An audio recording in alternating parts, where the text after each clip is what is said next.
vous souhaite la bienvenue au nom de l'association Comprendre notre époque.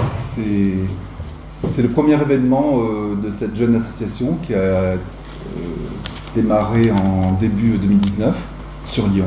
Voilà, donc c'est important pour nous cet événement. Alors je voulais vous rappeler les buts de notre association qui marquera la posture de nos échanges. C'est une association qui a pour but de mettre en lien les connaissances en sciences humaines et sociales avec l'expérience concrète vécue, des questions et des problèmes qui peuvent se poser à nous dans la vie de tous les jours.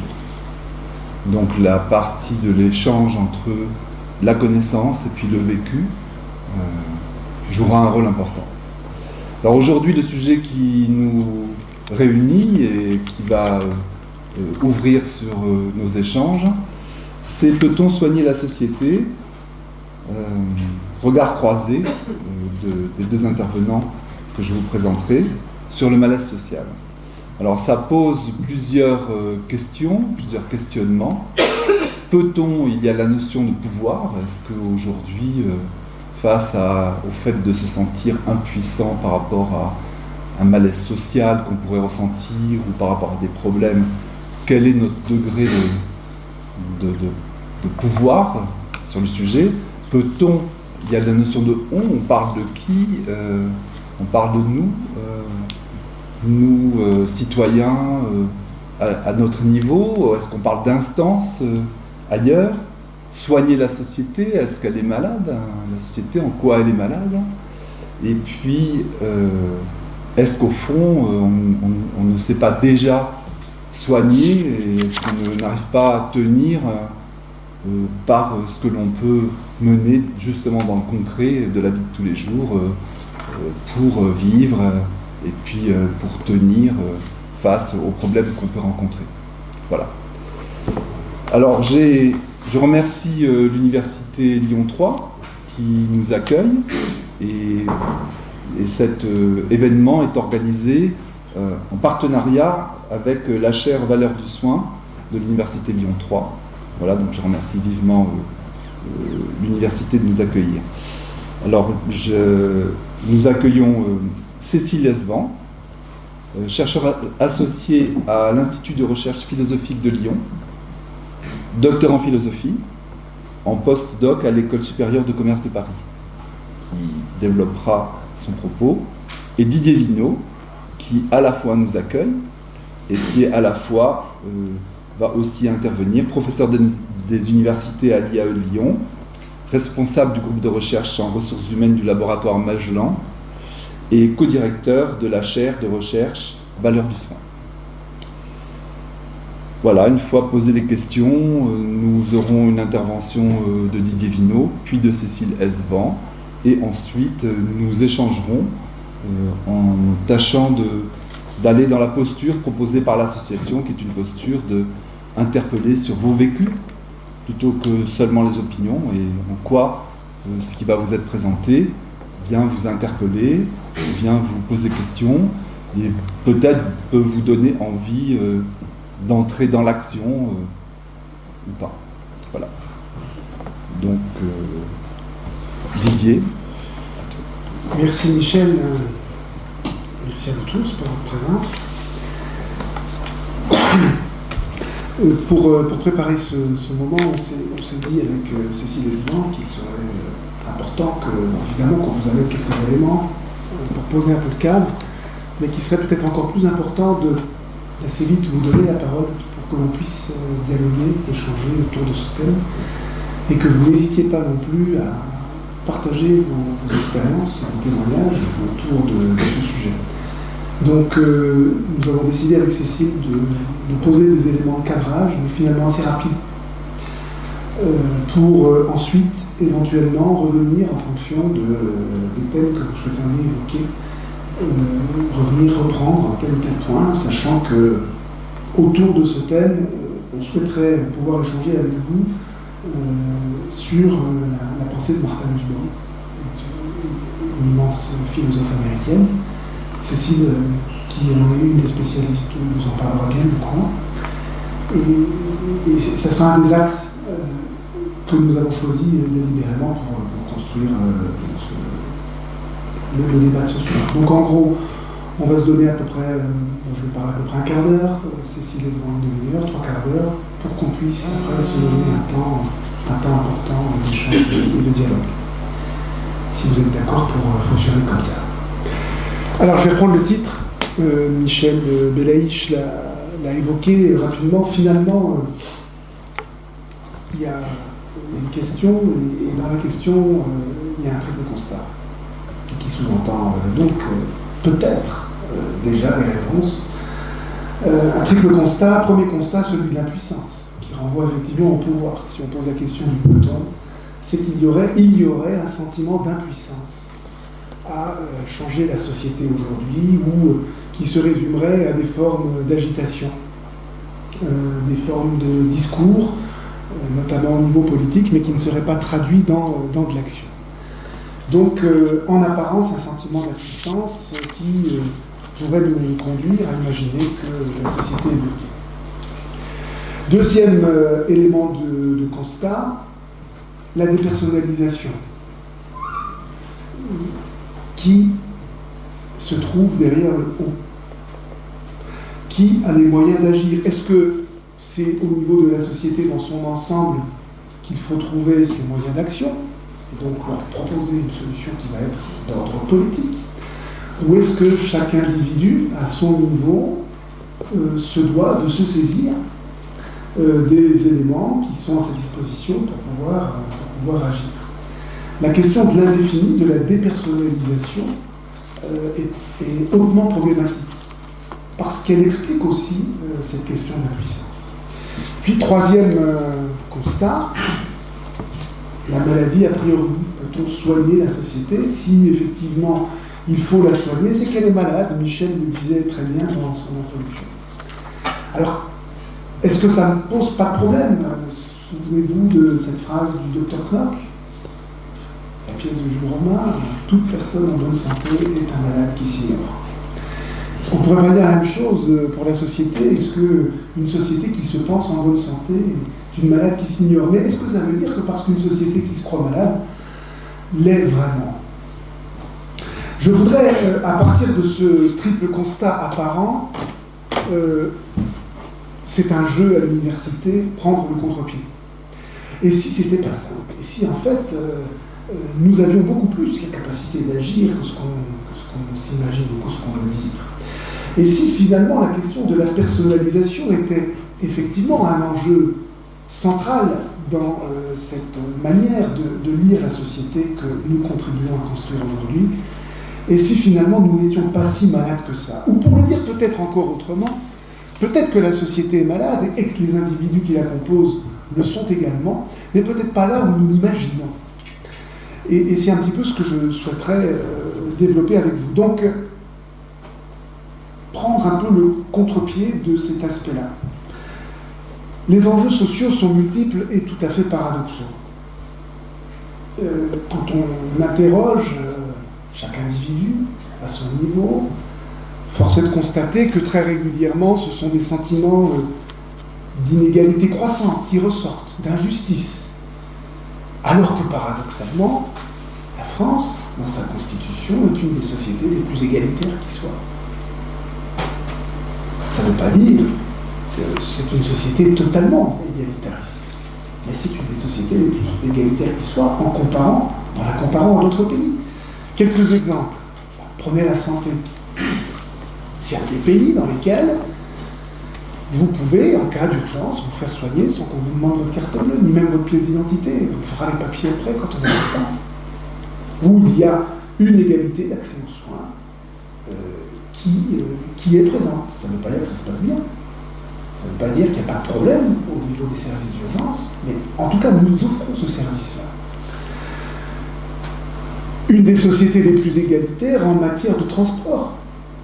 Certes, on considérera que c'est toujours trop cher, qu'il existe d'autres pays dans lesquels les transports en commun sont quasiment gratuits, mais par rapport au coût que ça représente en termes d'impôts, ce service-là est relativement important.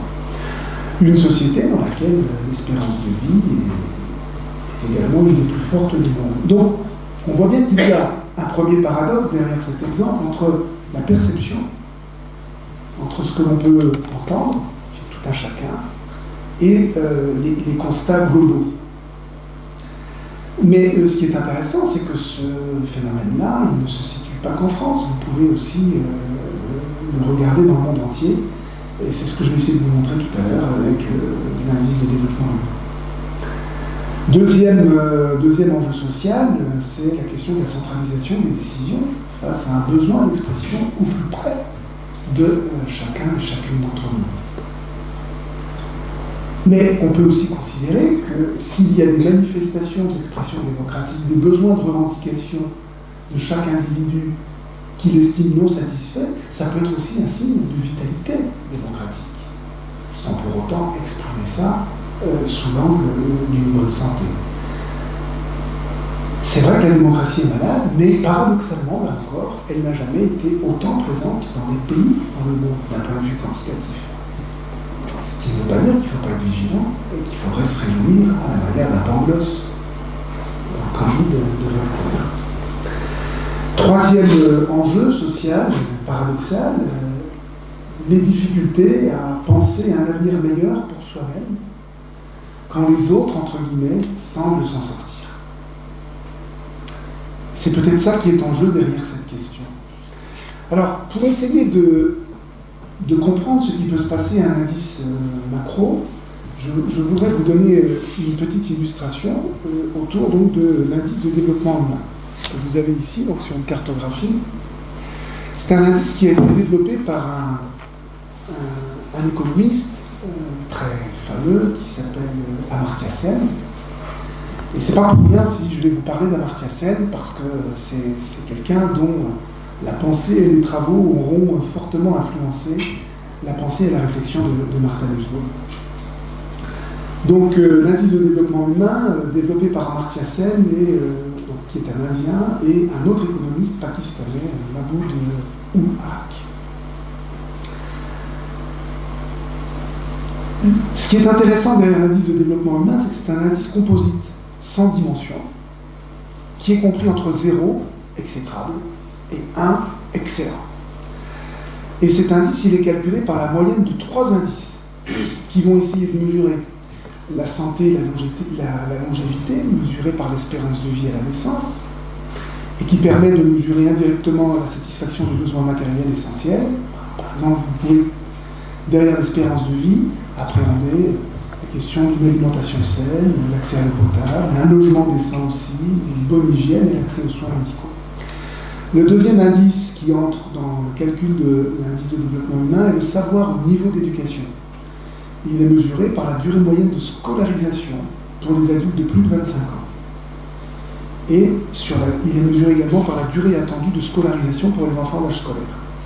Donc là, on a derrière cet indice la mesure de la satisfaction des besoins immatériels, comme la capacité à participer à la prise de décision sur un lieu de travail ou dans la société. Et puis enfin, troisième composante de l'indice de développement humain, c'est le niveau de vie, qui reprend le revenu brut par habitant, mais en parité de pouvoir d'achat, c'est-à-dire par rapport au coût de la vie relatif à notre pays. Et qui essaie donc d'englober des éléments de la qualité de vie qui ne sont pas décrits, comme par exemple la mobilité ou l'accès à la culture. Alors, ce que vous pouvez voir sur cette cartographie, c'est que donc, les pays en foncé, là, en théorie c'est vert foncé, ont un indice de développement humain de 0,9 et plus. Donc, on a 90%.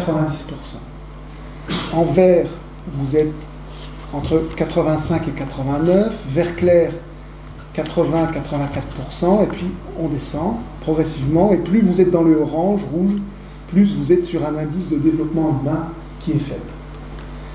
Ça ne vous surprendra pas de constater donc qu'une grande partie des pays d'Afrique subsaharienne ont parmi les indices les plus faibles. Bon, ok.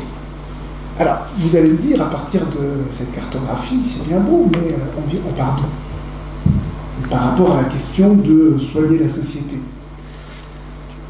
Vous avez, j'ai utilisé un paramétrage. Alors, j'aurais pas dû désactiver la copie vidéo.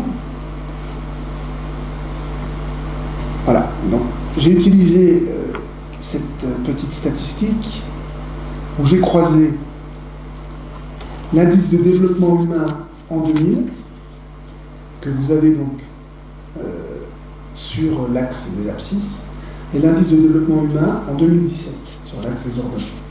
D'accord ? Et donc, l'idée est de voir comment ceci progresse sur 17 ans. Et là, vous avez, pour chaque point, vous avez un pays. D'accord ? Alors, ce qui est intéressant, c'est de vous représenter une ligne qui tient la moyenne, c'est-à-dire où on est à 0,30, 0,30, c'est à peu près ici, 0,40, 0,50, et vous vous rendez compte en fait que la manière de lire ce tableau, c'est de dire que quand vous avez un développement humain faible en 2000, vous retrouvez un développement humain faible en 2017. Bon. Mais on constate que, hormis quelques exceptions, la plupart des pays ont progressé. C'est-à-dire que globalement, sur les 17 dernières années, ça va dans le bon sens. Hormis le Niger, la République centrafricaine, le Libéria, le Yémen, la Syrie, bon, ça ne me surprend pas, la Libye. Et puis après, on a d'autres pays qui sont un petit peu plus justes. Ce qui est intéressant, c'est que quand on est vraiment sur un indice qualitatif développé par Amartya Sen, qui est quelqu'un de sérieux et qu'on ne peut pas considérer comme étant, j'allais dire, un suppôt d'une forme d'ultralibéralisme, on peut constater que donc depuis le début du millénaire, en gros depuis l'an 2000, l'indice de développement humain a globalement progressé pour la plupart des pays, hormis les pays qui ont connu la guerre, quoi. Ce qui malheureusement s'explique. Mais ça veut dire que ce de sentiment d'un malaise social ne peut pas, en tout cas, ne peut pas être compris à un niveau global. Parce qu'à un niveau macro, force est de constater, hormis quelques pays pour lesquels il y a des situations catastrophiques qui s'expliquent par des situations de guerre, mais globalement, au niveau mondial, il y a une progression. Donc la question du malaise dans la société doit être recherchée ailleurs. Alors, je reviens à mon diaporama.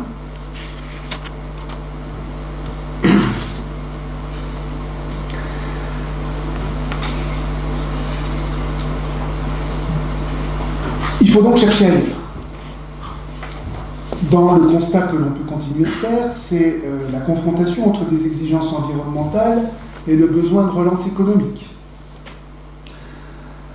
On peut aussi constater dans la plupart des pays occidentaux des tentations populistes de plus en plus fortes, en particulier en Europe. Alors, ça voudrait dire qu'il faudrait, pour transformer la société, provoquer la révolution ou les révoltes, comme sentiment finalement de constat d'une impasse qu'on ne peut pas comprendre et encore moins dépasser. Mais ce point de vue-là, il n'est pas nouveau. On parlait déjà de la défaite de la pensée il y a 30 ans avec un certain Finkielkraut. Alors certes, c'est pas quelqu'un, c'est quelqu'un, il faut pas le prendre au premier degré ce qu'il raconte. Mais c'est quelqu'un qui répète depuis 30 ans que ça va mal. Donc quand ça va mal depuis 30 ans, est-ce qu'il faut prendre pour un racontant ce propos?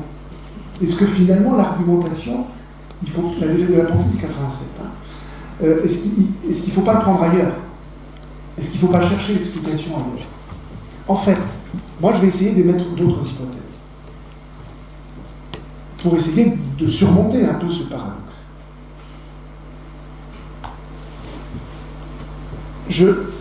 En fait, c'est peut-être le rapport de force, la violence, qui est jugée comme insupportable.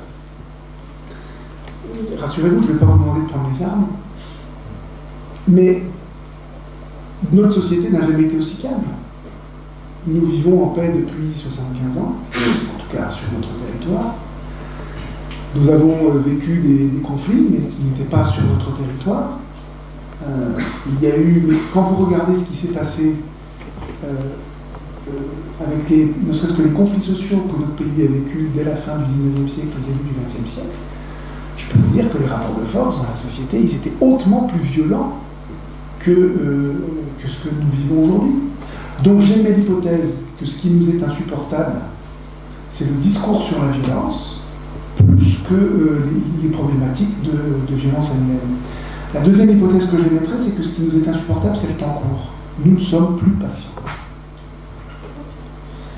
Alors, une manière de lire cette impatience, pour moi, consiste plus généralement à considérer notre impossibilité de penser le temps long. Ce qui fait que nous avons du mal à imaginer que l'on puisse soigner la société, c'est qu'on voudrait qu'elle soit soignée tout de suite. C'est qu'on voudrait qu'elle soit soignée à l'horizon d'un mandat présidentiel de 5 ans ou à un horizon budgétaire d'1 an, 2 ans. Or, si vous avez une maladie chronique, vous êtes obligé d'être dans un accompagnement qui, lui, se situe à long terme. Et ce long terme nous est insupportable. Le philosophe Jean-Pierre Dupuy a exprimé de manière fine ce paradoxe autour d'une notion qu'il développe autour du catastrophisme éclairé. Et qui est une autre manière de penser notre impossibilité de nous projeter à long terme. Il donne cet exemple. Il dit, imaginez-vous que vous êtes sur une autoroute à 130 à l'heure de nuit. Donc ça va vite. Et vous avez pour vous éclairer la lanterne d'une carriole à cheval. Ben vous êtes trompé. Et Dupuy utilise cette image pour dire, mais le paradoxe, c'est que plus ça va vite, plus il faut penser à long terme. Et que ce qui est suicidaire, c'est pas de se dire qu'il faut changer tout de suite, c'est d'être incapable d'avoir une vision prospective à très long terme. Et il en conclut que la seule option raisonnable que nous avons aujourd'hui pour notre société, par rapport à l'idée d'une transformation de ce malaise, c'est d'imaginer ce que pourrait être la société à l'horizon, même pas 2050, 2050 c'est presque demain, et à l'horizon 2100. Quand vous savez que vous avez plus d'une personne sur 2 qui est née au XXIe siècle et qui connaîtra le XXIe siècle, la conclusion raisonnable qu'il faut en tirer pour soigner la société, c'est d'imaginer aujourd'hui ce que pourrait être la société du XXIe siècle pour des gens qui vont la connaître et qui aujourd'hui ont 15 ans, 16 ans, 17 ans. 1 sur 2 à peu près va la connaître. 1 sur 2 sera centenaire. Bref, où trouver le courage de vivre ensemble?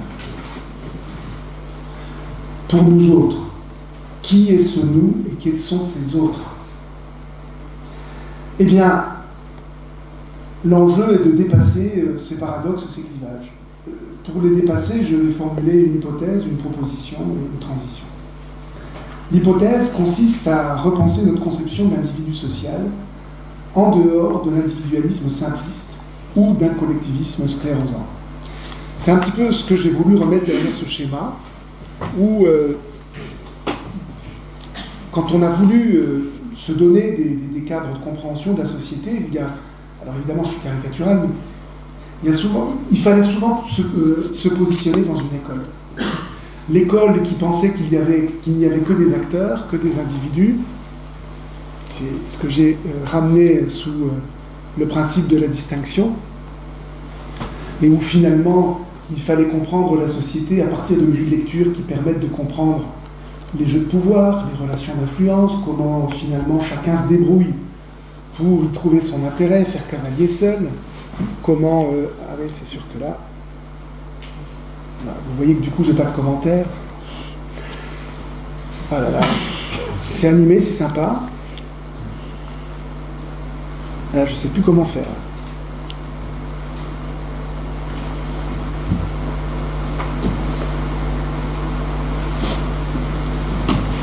Bon, on va tout débrancher. Je pense que c'est un faux contact dans le câble.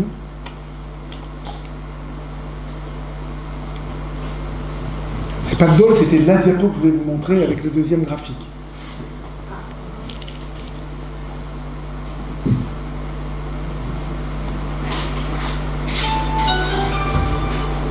Ah, ça va nous permettre d'avoir un moment musical. Voilà. C'est une approche finalement qui consiste à penser la société à partir exclusivement de l'individu. donc avec des grilles de lecture ou des théories qui vont porter sur les jeux de pouvoir, les jeux d'influence, la réussite personnelle, et puis finalement l'accroissement de ses marges de manœuvre. De l'autre côté, d'autres approches beaucoup plus globales qui, elles, s'intéressent à la question de la quête d'identité, des relations d'appartenance, comment faire cause commune, comment favoriser la réussite collective, ou partager des marges de manœuvre. Mais ce qui est intéressant, c'est que ces écoles se sont somptueusement ignorées pendant 30 ans. Il fallait en gros choisir son camp, en particulier quand on était... Il faut que je me taise, vite. Je comprends, je sens, Michel, que j'ai dépassé mon temps. Qu'il fallait donc finalement choisir son camp. Alors vous avez un auteur issu de la sociologie anglaise qui s'appelle Anthony Giddens et qui dit mais finalement ça ne marche pas ça. Si vous voulez penser de manière beaucoup plus fine la société, vous êtes obligé d'imaginer, d'accepter que la société elle est duale. C'est-à-dire que c'est pas l'un ou l'autre, mais c'est l'un et l'autre. Et que finalement, dans la constitution de la société, qui est un de ses ouvrages majeurs, qui est sorti en 87, traduit en France en 87, il faut définitivement abandonner une pensée en colonne pour penser de manière horizontale, terre à terre. Ce qui veut dire qu'il y a un caractère actif et réflexif dans les conduites humaines. Et je reviendrai sur ce point-là, si vous le souhaitez, après, dans la discussion. Alors, pour essayer de penser cette forme de dualité, on n'a pas bien le choix, à un moment ou à un autre, que de recourir à une éthique de la relation. C'est-à-dire à la nécessité qu'ont les sciences sociales de se repenser elles-mêmes.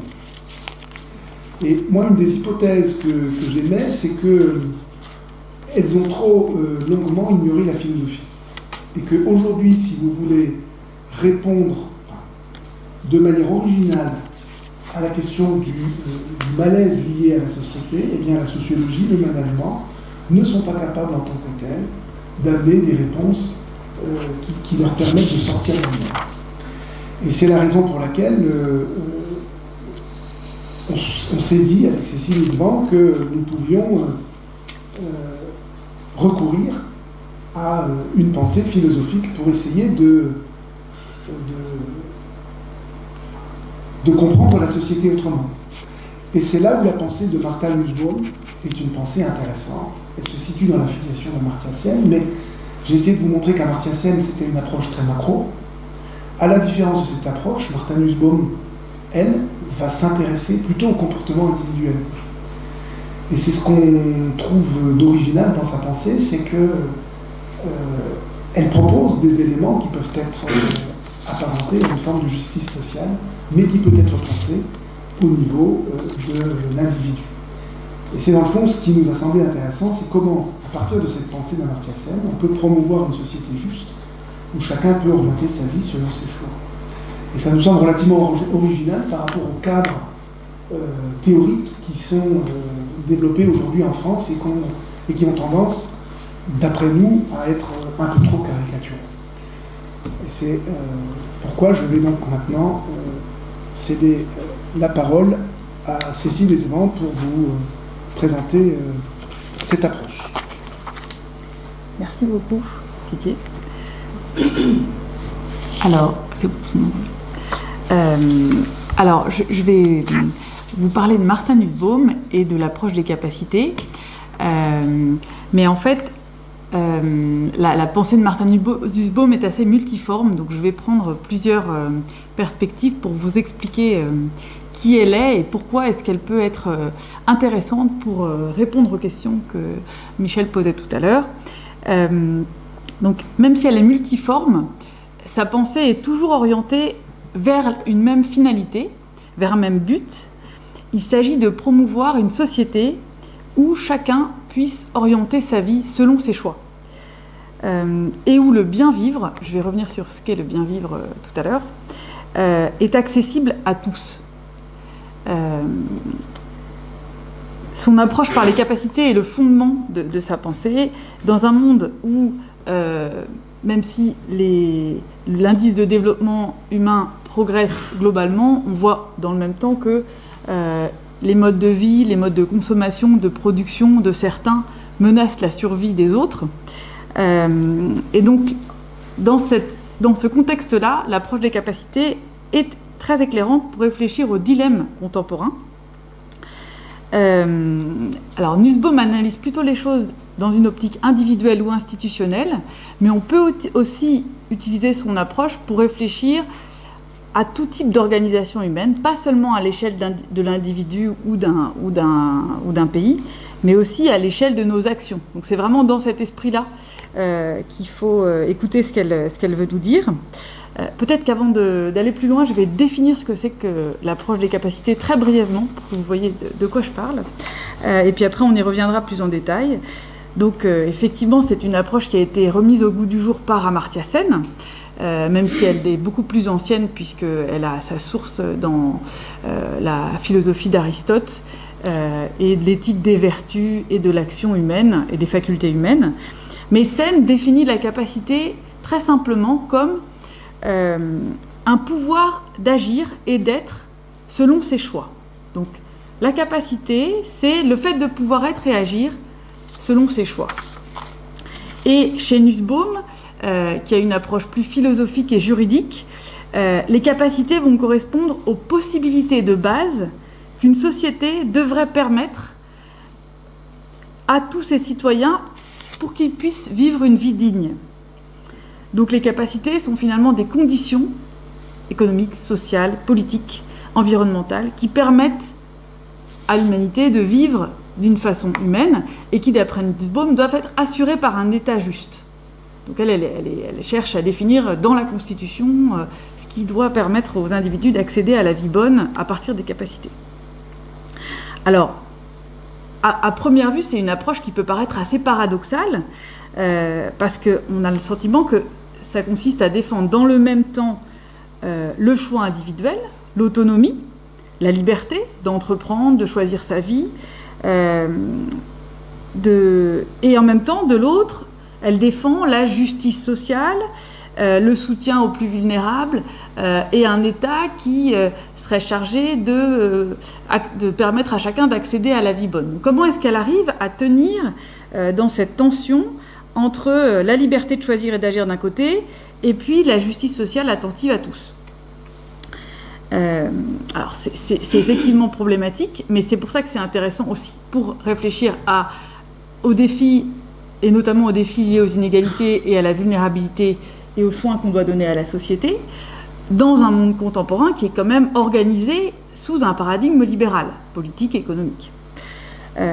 Alors, ce que je vous propose, c'est j'aurai 3 temps dans mon exposé. D'abord, un petit temps d'autobiographie intellectuelle de Nussbaum pour vous donner un peu à voir par quel chemin elle est passée finalement et comment elle a construit sa pensée. Ensuite, je reviendrai plus en détail sur l'approche des capacités. Et puis enfin, j'aurai un temps d'ouverture et de conclusion pour montrer comment cette approche des capacités, finalement, au-delà des aspects théoriques, peut aussi nous éclairer sur des modèles d'innovation, d'organisation contemporaine qui permettent aussi de répondre à la question de la vulnérabilité et de la justice sociale. Alors, d'abord, qui est Martha Nussbaum ? Comment est-ce qu'on peut brièvement décrire son parcours intellectuel ? Je vais passer par 3 livres principaux. Très bien, ils sont là.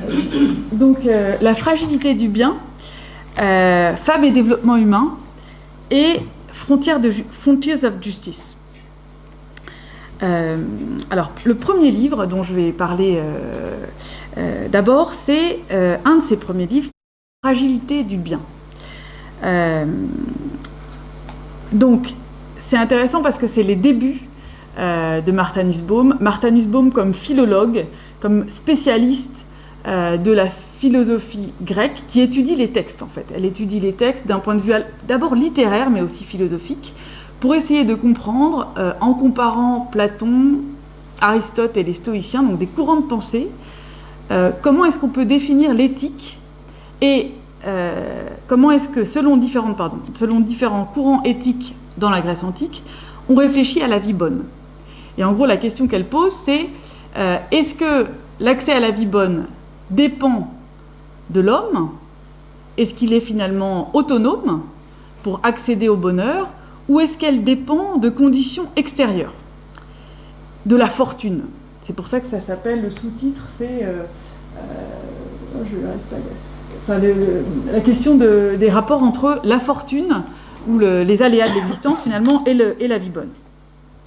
Et en fait, ce qui est intéressant dans ce parcours, c'est qu'elle finit par dire finalement, ça lui permet de définir sa conception de l'homme en prenant plutôt appui sur Aristote et sur l'homme vulnérable que sur Platon, sur l'homme plus autonome, pour définir l'être humain comme un être à la fois capable et vulnérable dans ses besoins, qui est vulnérable parce qu'il dépend des autres, qui dépend des circonstances. Et ça a vraiment une résonance assez forte avec notre monde contemporain, où on est tous reliés les uns aux autres, et où finalement notre bonheur, mais aussi finalement notre survie sur la Terre, dépend de ce que l'on va faire ensemble pour partager nos ressources et accéder à la vie bonne. Donc ça, c'est le première étape. Ensuite, le deuxième livre dont je voulais parler, c'est « Femmes et développement humain », qui est un livre dans lequel Nussbaum part à la rencontre des femmes en Inde, et en particulier en Inde du Sud, des femmes auto-entrepreneuses, pour essayer de comprendre à quoi tient leur qualité de vie.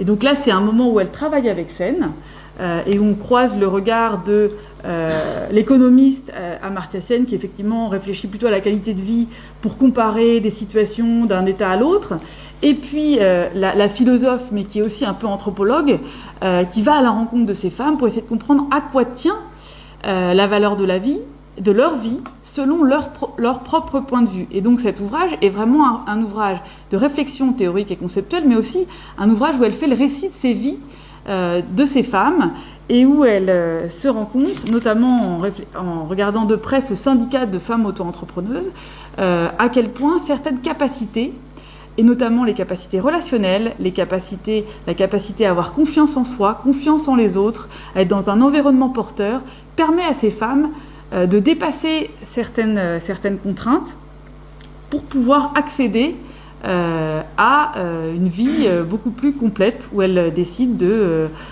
reprendre une activité professionnelle alors qu'elle n'en avait pas, où elle décide de nouer des amitiés avec des femmes qui ne sont pas de la même caste qu'elle, alors qu'elle restait jusque-là plutôt chez elle, sans trop de relations. Et donc c'est assez intéressant parce que ça permet de donner à voir que vraiment la qualité de vie ne dépend pas seulement de conditions matérielles, mais aussi des relations, de la qualité des relations. Et donc c'est vraiment au cœur de l'approche des capacités, et c'est un constat qui est fait un peu plus tard par une autre économiste qui s'appelle Sabina Al-Khayer, à laquelle je fais souvent référence, qui regarde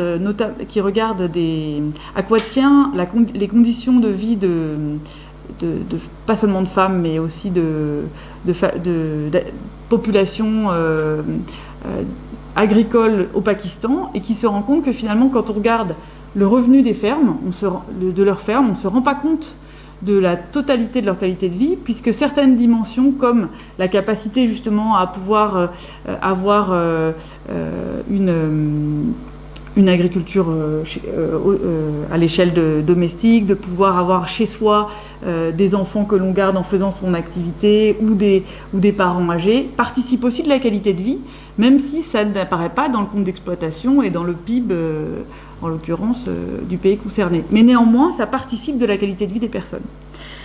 Donc ça, c'est vraiment ça a permis à Nussbaum de défendre cette approche des capacités, et de la défendre contre l'utilitarisme et contre une vision un peu monolithique et unidimensionnelle de ce qui vaut, et de dire non, c'est pas seulement la dimension matérielle, économique, mais aussi d'autres dimensions émotionnelles, relationnelles, qui ont autant d'importance pour la qualité de vie et qui parfois sont pas du tout identifiées.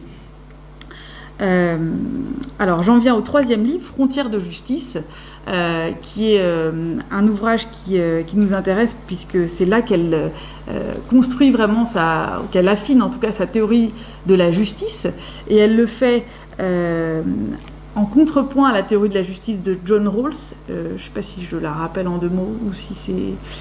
Oui, l'idée de John Rawls, c'était de définir une théorie de la justice procédurale à partir de critères qui sont construits en amont dans une forme de fiction, derrière un voile d'ignorance, où on définit, sans savoir où on sera dans la société, quels sont les principes selon lesquels on pourrait fonctionner pour que la société soit juste. Et donc, c'est principe de liberté, principe d'égalité relative, je ne rentre pas dans le détail. Et Nussbaum analyse cette théorie, elle dit c'est très bien, mais il y a quand même une chose qu'on a oubliée, c'est que derrière le voile d'ignorance, quand on discute des principes de justice, on ne le discute qu'entre des personnes qui ont voix au chapitre. Et donc sont laissés de côté toute une série de groupes humains et non humains qui n'ont pas voix au chapitre. Et donc, ce qu'elle va dire dans les frontières de justice, c'est qu'il faut justement entendre aussi ceux qui n'ont pas voix au chapitre. Elle prend 3 exemples. Alors, elle a déjà parlé des femmes dans Femmes et développement humain, donc elle ne revient pas sur la situation des femmes, même si elles n'ont pas toujours voix au chapitre. Mais elle revient sur la situation des migrants apatrides, qui ne sont dans aucune nation, donc qui n'ont voix au chapitre dans aucun parlement. Elle parle également des personnes ayant des handicaps et n'ayant pas les capacités cognitives suffisantes pour entrer dans le débat. Et elle parle aussi des autres espèces. Donc ça fait tout à fait écho au problème des animaux, de la nature, dont on a besoin, dont il faut défendre, alors je ne sais pas si on peut parler de droit, mais en tout cas une forme de pérennité de l'existence, et qui pour autant n'a pas voix au chapitre. Et donc l'idée, c'est vraiment de définir d'autres frontières pour la justice en fonction des capacités et pas simplement des droits dans une logique de contrat qui structure les sociétés libérales, mais qui n'est pas forcément juste lorsqu'il y a une trop forte asymétrie entre les personnes qui négocient le contrat. Alors, donc, cette courte biographie intellectuelle, simplement pour identifier plusieurs traits caractéristiques de la pensée de Nussbaum qui permettent de réfléchir aux défis dont on a parlé tout à l'heure, et à la question de comment est-ce qu'on fait pour soigner cette société qui se croit malade. Donc d'abord, cette idée qu'il y a une dimension relationnelle au bien vivre, et que le bien vivre doit être accessible à chacun, qu'il faut vraiment prendre en compte toutes les dimensions du bien vivre, et pas seulement les dimensions matérielles. Et enfin, à travers ce qu'on a dit, ce que je viens de dire sur la justice, ce souci de la justice peut nécessiter de transformer nos institutions parce que le monde change et que il faut s'assurer que les droits sont toujours, que chacun a toujours accès, même si l'environnement a changé, à ses capacités, à ses fameuses capacités. Alors, dans un second temps, je vais maintenant revenir de façon un peu plus précise sur l'approche des capacités, peut-être en revenant sur des petites choses que j'ai glissées au départ, mais sur lesquelles je n'ai pas insisté et qui ont leur importance. Donc d'abord, cette idée que l'approche des capacités, c'est l'idée qu'on protège la valeur d'exister de chacun comme être distinct. Et alors, ça je ne l'ai pas dit tout à l'heure, mais dans la distinction que reprend Nussbaum du bien selon Platon et Aristote, elle distingue la vision du bien chez Platon, qui est une vision globale, avec une vision chez Aristote qui revient vraiment sur une dimension plus personnelle. Alors je fais un peu un anachronisme, mais elle revient notamment sur la justice distributive d'Aristote, et elle va, insister vraiment sur ce qu'elle appelle l'existence comme être distinct, ou la separateness.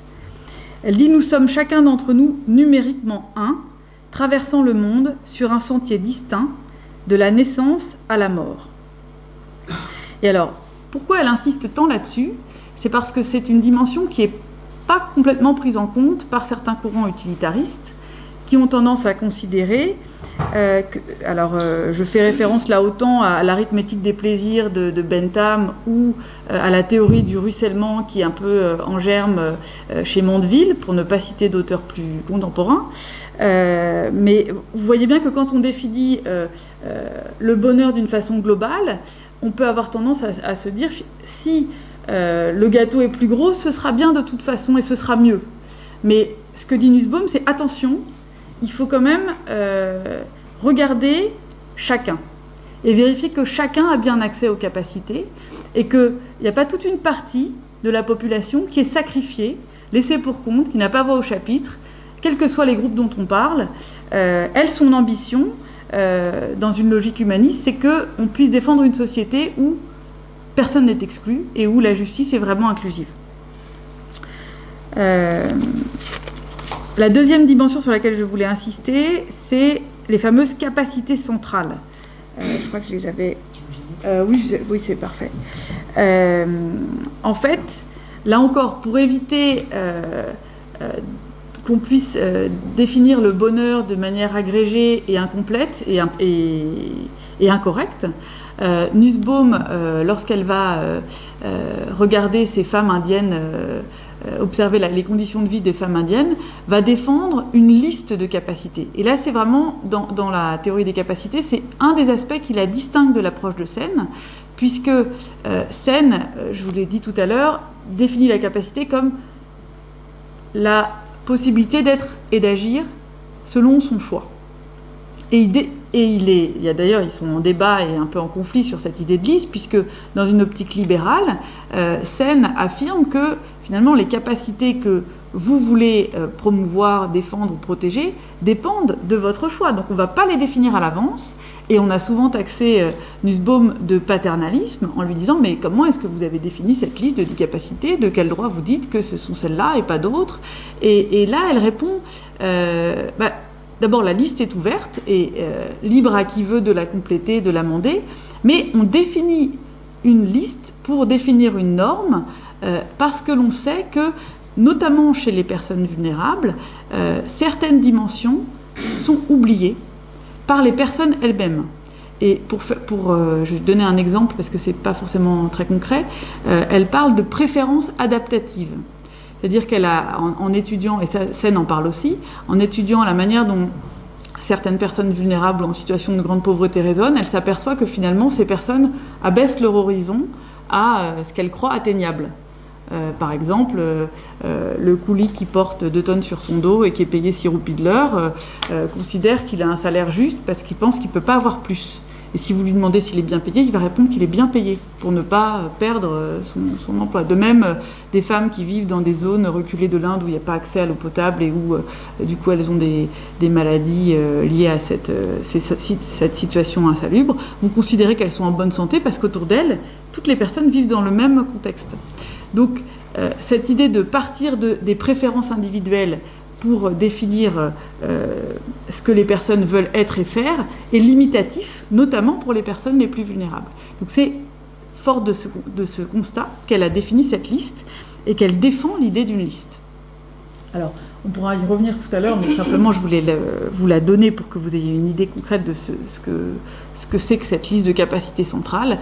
Vous allez retrouver dans ces capacités des libertés fondamentales, des aspects plus matériels, et puis des dimensions plus émotionnelles, relationnelles, qui, comme on l'a dit tout à l'heure, ont aussi leur importance pour la qualité de vie. J'avance un peu ou... Ça va.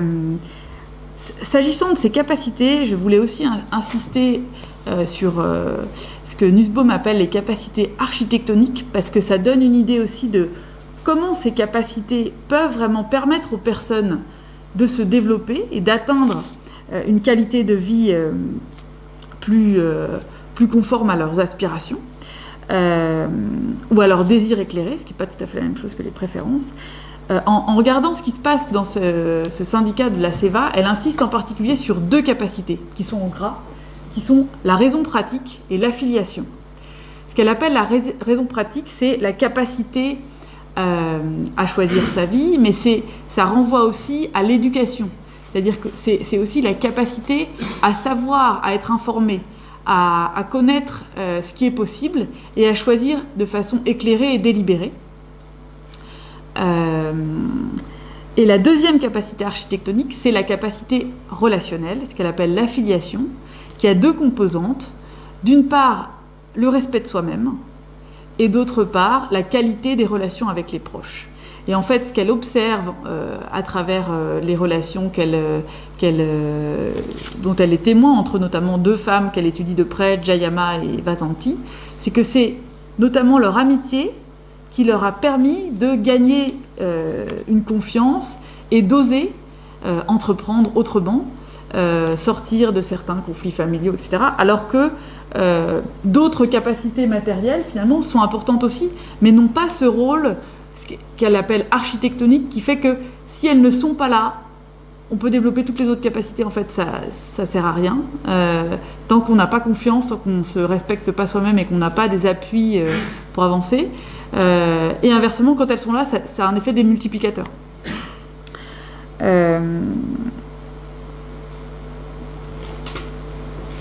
Alors, je voulais aussi insister, peut-être faire une petite distinction sur capacité-compétence, parce que parfois on confond les deux termes, et c'est pas tout à fait la même chose. En fait, les capacités recouvrent les compétences. On peut dire d'une certaine manière qu'elles sont des compétences, mais ce qu'il faut bien retenir, c'est que ça n'est pas du tout dans la même optique qu'on parle de capacité. Lorsqu'on parle de capacité, on réfléchit vraiment... Enfin, le but que l'on vise, c'est l'accomplissement de la personne, quel que soit le résultat pour l'entreprise. C'est vraiment la personne qui est la finalité, pas ce qu'elle fait. Et d'autre part, la capacité, c'est choisi. Alors qu'on peut imposer de se former à telle ou telle compétence. Donc il y a deux dimensions, la personne comme finalité et le choix, qui distinguent les capacités des compétences. Et un autre élément important, que je n'ai pas le temps de souligner en détail, mais qui fait écho aussi à ce qu'a dit Didier tout à l'heure, c'est qu'on parle beaucoup de capacités individuelles. Donc on a le sentiment que finalement c'est une liste que chacun peut choisir d'être et d'agir selon ses 10 dimensions. Mais le facteur institutionnel est très important.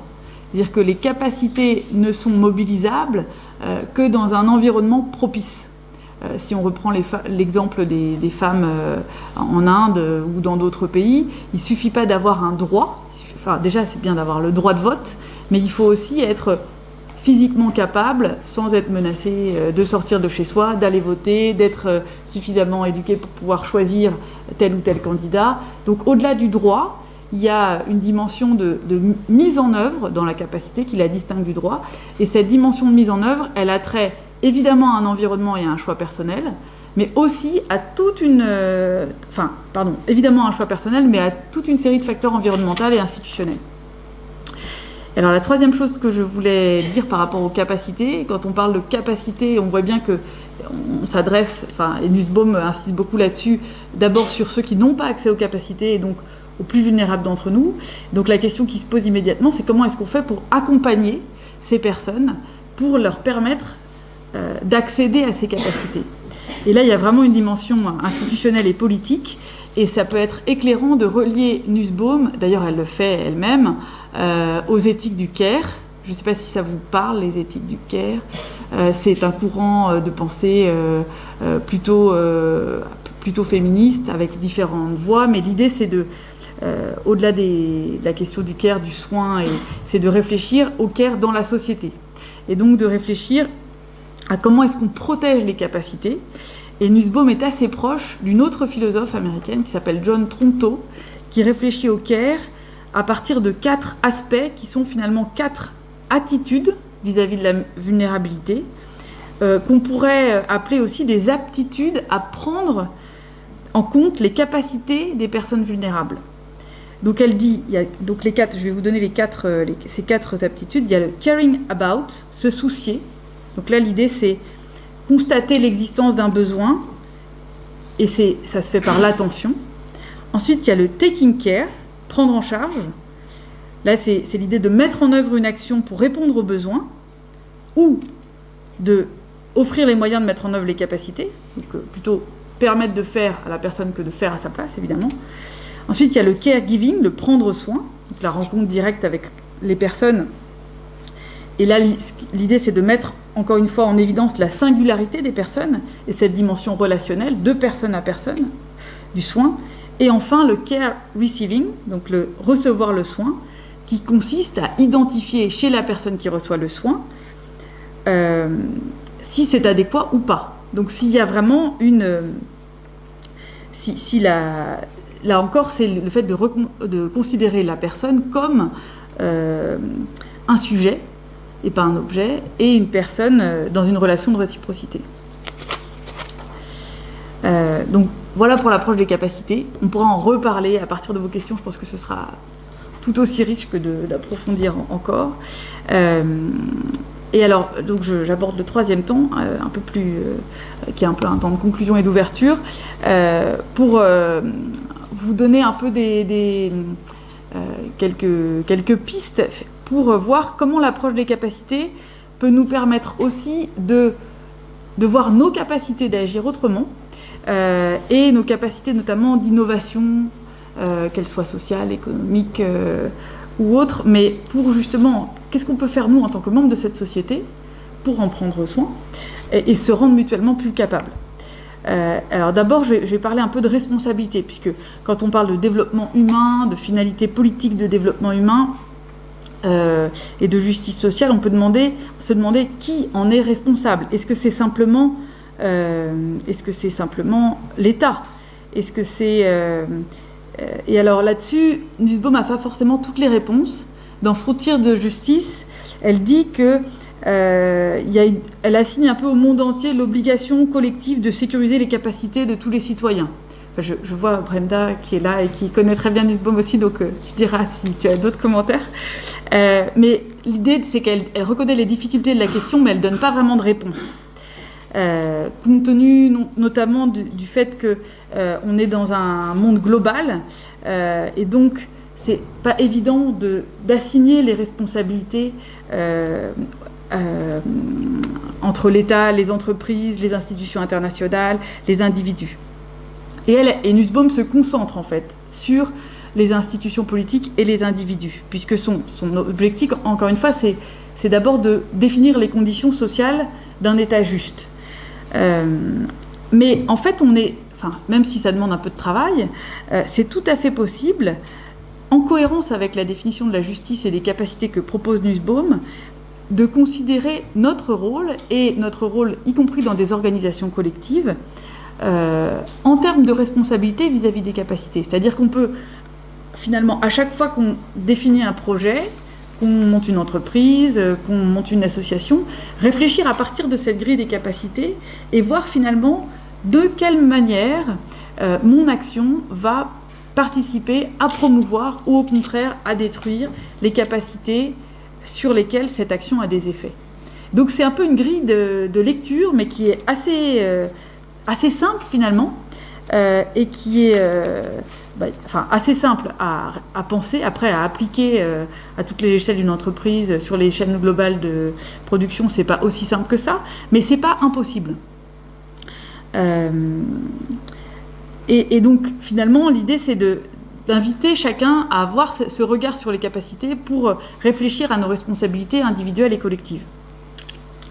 Par rapport à cette notion de difficulté, je voulais aussi insister sur ce caractère, pas utopique, mais c'est une utopie constructive et pragmatique de Nussbaum, puisqu'elle dit, on peut à partir de sa pensée en tout cas, être encouragé à travailler, à réaliser des choses qui peuvent sembler impossibles. Et alors là, je vais vous citer un exemple qu'elle donne. Voilà, elle parle de... Alors, pardon, je vais encore utiliser des philosophes. Donc, elle cite Kant dans Théorie et pratique. Mais je pense que c'est quand même... même si Kant est un peu compliqué parfois à lire, je pense que... je vais expliquer la citation et la lire, parce que je pense qu'elle est assez motivante. Donc, elle dit... quelle que soit l'importance des doutes qu'on pourrait, en se fondant sur l'histoire, émettre contre mes espérances, doutes qui, s'ils étaient probants, pourraient me pousser à abandonner une tâche vaine en apparence, je ne peux cependant, tant qu'il n'est pas possible d'atteindre une absolue certitude sur ce point, échanger le devoir, en tant qu'il est limpide, contre la règle de prudence, en tant qu'elle reste obscure, car c'est une simple hypothèse qui me dit de ne pas travailler à réaliser l'impossible. Donc ce que dit Kant en 2 mots, c'est je refuse de suivre la règle simple, et tant que j'ai l'intuition que je peux aller plus loin, je travaille à réaliser l'impossible.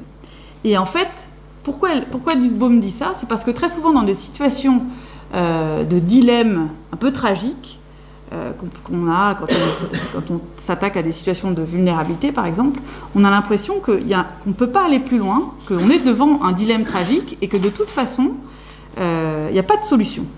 Et là-dessus, elle prend un exemple qui est plus simple que la citation de Kant, je vous rassure, l'exemple de l'accès à l'éducation en Inde, qui illustre de façon assez claire à la fois l'approche ambitieuse de Nussbaum et le fait que parfois l'ambition permet d'aller plus loin, même si ça paraissait impossible. Donc en 2010, l'Inde inscrit l'accès à l'éducation primaire et secondaire dans les droits fondamentaux de la Constitution. Ce droit à l'époque ne pouvait pas être garanti dans de nombreux États de l'Union, compte tenu de la pauvreté des équipements, de la corruption, et aussi du fait que dans beaucoup d'États, les enfants travaillent simplement pour arriver à se nourrir. Mais le pari qui avait été fait, en inscrivant ce qui paraissait impossible dans la Constitution, c'était de se dire que les États allaient réussir et allaient innover, et de fait, grâce à des horaires flexibles, à une lutte contre la corruption, à des repas du déjeuner offerts dans les écoles, on a été beaucoup plus loin que ce qu'on imaginait et on est parvenu à scolariser beaucoup plus d'enfants. Donc l'idée, c'est que c'est pas parce que le seuil est trop ambitieux qu'il ne faut pas le viser comme un horizon et aller toujours plus loin. Voilà, je vais m'arrêter. Je vais simplement dire, pour ouvrir le débat, que c'est pas, ce que dit Nussbaum à travers, en s'appuyant sur Kant et à travers cet exemple, c'est pas une utopie. Il y a beaucoup d'exemples en fait d'entreprises, d'organisations, d'associations, vous en faites partie, mais qui sont vraiment sur cette idée qu'on va plus loin, on innove et on essaye de promouvoir notamment à partir de l'approche des capacités. Je pense à des fonds d'investissement socialement responsables qui utilisent l'approche des capacités pour identifier des entreprises, pour identifier des entrepreneurs. Je pense aussi à des démarches, on en parlait tout à l'heure, de comptabilité, qui sont plus dans une logique de conservation du capital humain et du capital environnemental, justement en travaillant à partir des capacités et pas simplement des cash flows futurs. Enfin, je vais très vite. Et puis il y a aussi beaucoup d'entreprises dans le domaine de l'économie circulaire, par exemple, mais il y a aussi l'économie collaborative, enfin qui innovent et qui proposent là encore des démarches qui sont aussi fondées sur une vision plus relationnelle et qui peuvent, je pense, aussi nous donner des sources d'inspiration. Merci beaucoup pour votre attention. Merci Cécile et Didier. Je pense qu'on va ouvrir les échanges. Moi, j'avais un peu une question qui revenait au questionnement que j'ai eu au début. C'est au fond de dire cette grille de lecture est très motivante. Enfin, elle donne une envie d'agir au plan individuel. Mais où se trouvent les effets de levier, d'une certaine manière. C'est-à-dire qu'on peut être toujours plus vulnérable. La vulnérabilité peut être une histoire de relativité, c'est-à-dire il y a les plus vulnérables. Nous sommes, si je suis entrepreneur ou dans une association, est-ce que cette approche-là ne risque pas d'être dans une espèce d'optimisme, on va dire, BA, consiste à dire oui, on est dans l'approche sur les capacités et finalement le global nous rattrape et c'est un petit peu le discours ambiant, d'une certaine manière, qui consiste à dire, au fond, ben voilà, on est dans un malaise, on n'y peut rien, et comment, au fond, les un peu moins vulnérables peuvent trouver suffisamment d'effets de levier pour aider les plus vulnérables, etc.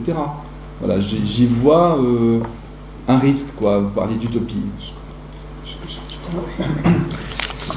Cécile me reprendra, elle me corrigera, j'ai pas de problème avec ça. Il n'y a pas forcément de moins vulnérables et plus vulnérables. Si on est dans cette pensée de la vulnérabilité, on l'est tous. Donc d'une certaine manière, c'est comment remettre au centre la force du faible.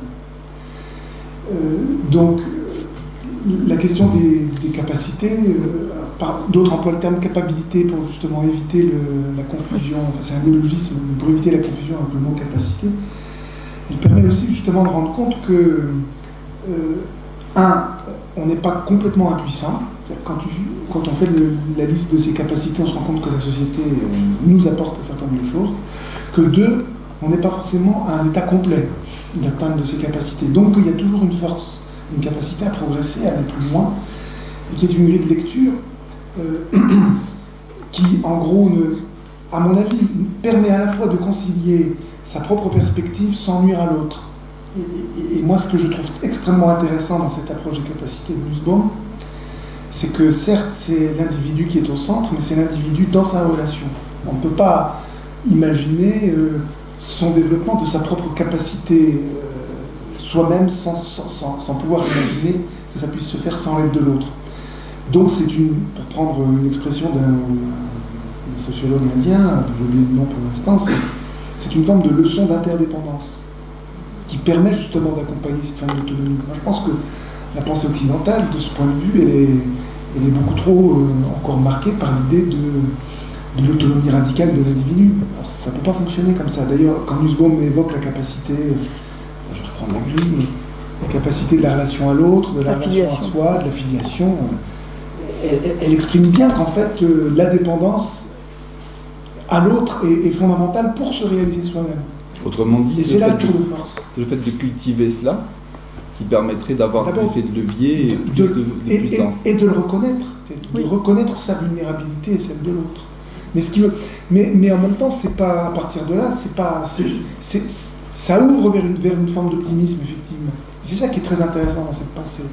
On pourrait battre notre coulpe en disant, de toute façon, on est tous imparfaits, on est tous bien malades, donc arrêtons, ne faisons plus rien. Et là, c'est pas du tout le cas. Cécile ? Donc je ne corrige pas, je souscris. Non mais c'est vrai que parfois on a le sentiment, enfin quand on parle de vulnérabilité et de dépendance, on voit l'aspect négatif.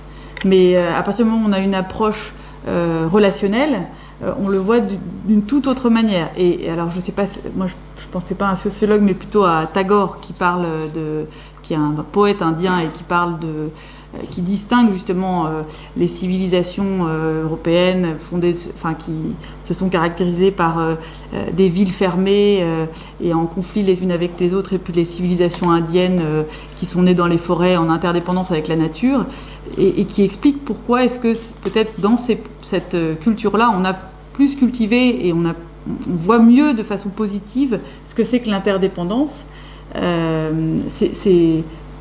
Le fait de dépendre des autres, c'est aussi une richesse. Et donc, c'est pas forcément quelque chose qu'on doit combattre en trouvant des effets de levier complémentaires.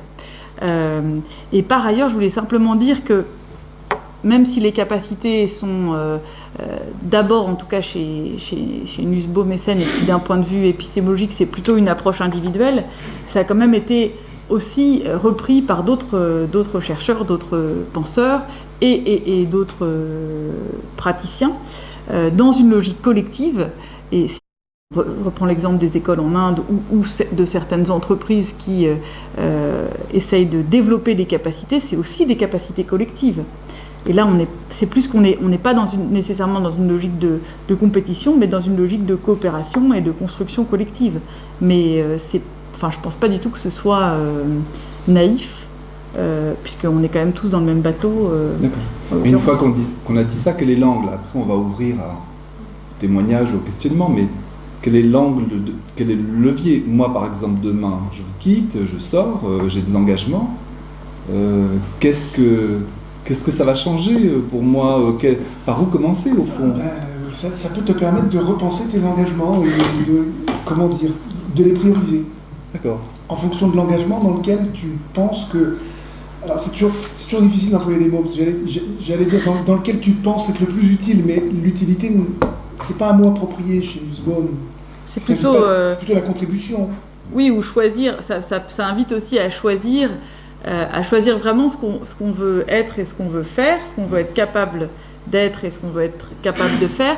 Et peut-être que le fait de regarder la liste permet aussi de voir quelle capacité on a surdéveloppée par rapport à d'autres. L'idée sous-jacente de Nussbaum étant de dire que pour être heureux, il faut quand même que toutes les dimensions soient nourries. Et donc, si par exemple la dimension émotionnelle n'existe plus, c'est peut-être qu'il faut aller au cinéma, lire des romans, trouver des moyens d'éprouver à nouveau des émotions. Donc ça commence par une prise de conscience, d'une certaine manière, en ayant une introspection et en se disant, par rapport à ses capacités, où j'en suis, où en sommes-nous collectivement. Oui, serait ça. Je pense. Et on pourrait peut-être s'apercevoir que parfois les dimensions matérielles ont pris beaucoup d'importance par rapport à d'autres dimensions relationnelles ou émotionnelles. Si vous avez des questions ou des témoignages, il y a des micros qui fonctionnent sur chacun. Bon. En fait, moi je suis étudiant en dernière année de master de psychologie sociale et je me demandais si vous connaissiez cette discipline parce qu'en fait, ce que j'ai entendu là, c'est pas la même chose, mais toutes les idées derrière, c'est exactement la même chose dans ma discipline. Et en fait, je me demandais si ces deux disciplines parlaient entre elles parce que je pense qu'ensemble, elles pourraient aller encore plus loin. Parce que c'est vraiment la même chose, j'ai l'impression que chacun travaille de son côté sur la même chose, il découvre la même chose, et du coup c'est une perte de temps en fait.